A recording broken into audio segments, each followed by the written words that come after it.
It's May 20th. From your city to your ears, this is Toronto News Today, powered by AI. Alright, let's talk about the upcoming 2026 World Cup and what it's going to cost Canada. A new report from the Parliamentary Budget Officer is laying it out, and we're looking at over $1 billion for the host cities in Canada.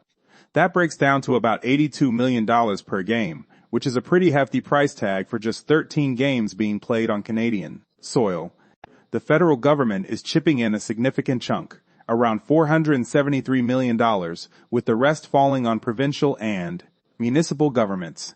Most of this federal money is earmarked for infrastructure upgrades and beefing up security. We're talking about transfers for operations, infrastructure, and even funding for the RCMP to handle the big crowds and events. Now, this isn't the first time a country has shelled out big bucks for the World Cup, and the report suggests Canada's per game cost is pretty much in line with what other nations have spent. However, it's important to remember these are estimates, and sometimes the final numbers can creep up. The report also points out that if costs in Vancouver and Toronto go over what the federal government is providing, those extra expenses will be on the shoulders of other levels of government. There's also a bit of a discussion happening about how the government is classifying spending.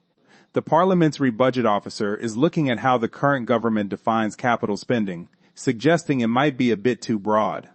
This could affect how certain investments are accounted for in the public books, potentially making it harder to track borrowing for day-to-day operations versus long-term assets. So, while the excitement for the World Cup is building, it's clear there's a serious financial commitment involved.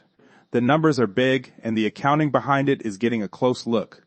It's a complex picture, balancing the prestige and economic boost of hosting such a massive event with the very real costs to taxpayers.